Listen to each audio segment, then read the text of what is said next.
Good morning. I know it's been a while since I've shown off a video for the YouTube, but this one was a long time coming. So I spent a couple days just working on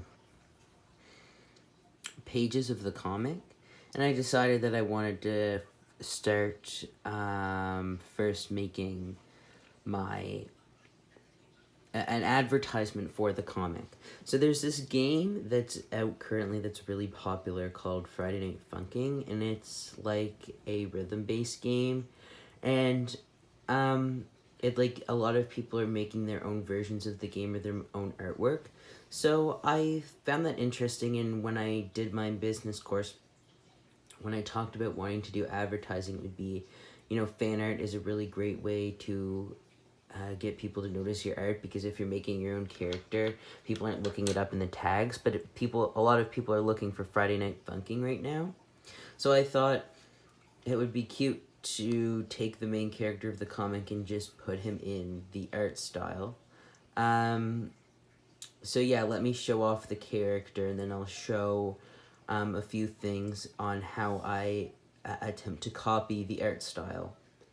So this is what the main character of the game looks like. So now I'm going to show how I copied or tried to copy the style in my own way. So I got a still of the character, and I understand that there is a background on this, but I needed it to be still and not part of the animation loop, and this was the only one that stock image that I could find that would fit in the aspect ratio of this piece. So I inserted it in, and then quickly over it, I would turn the opacity down and just made a sketch of my character over the drawing, changing like the things for my character, but keeping the pose relatively the same. So then I went, and usually I would do the line art next, but I thought to copy the style better, I would try a new art style, try to change things up.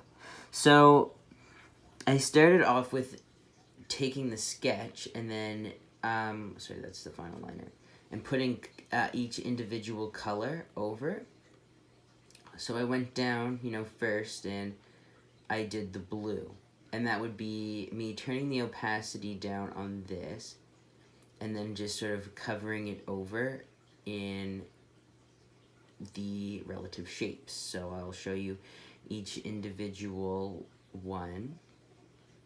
So slowly it added on and on and on and on until it became this. So this is what it looks like without doing any line art or anything. Then I went in and filled in all of the lines to have that final black outline.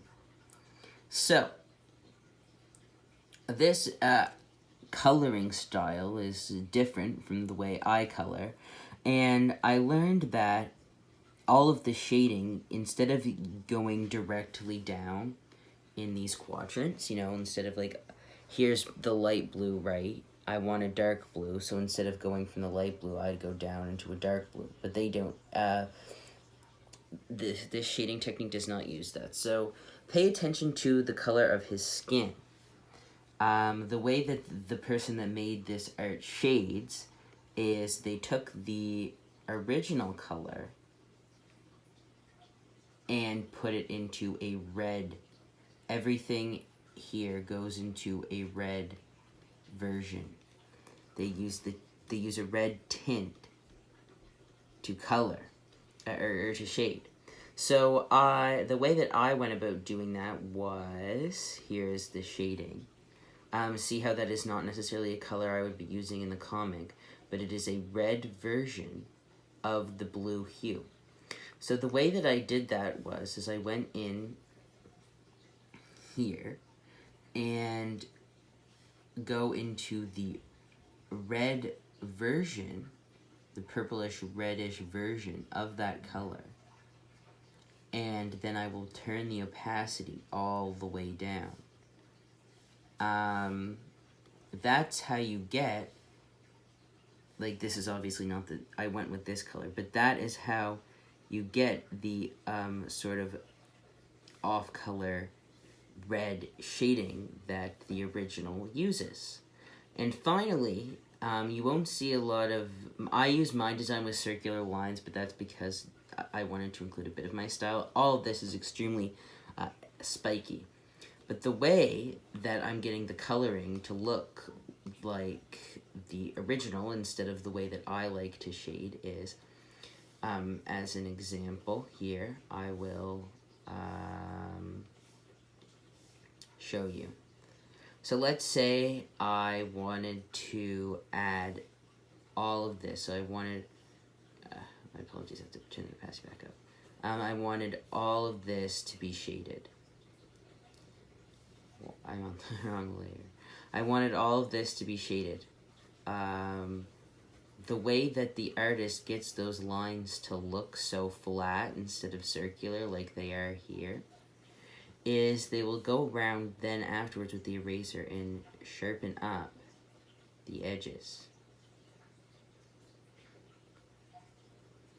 As you can see, that is a totally different look and feel than the circular, to have those sharp edges. And I did that within the hands, and if I go back to how it's finally going to look on the sides as well, these sharp edges.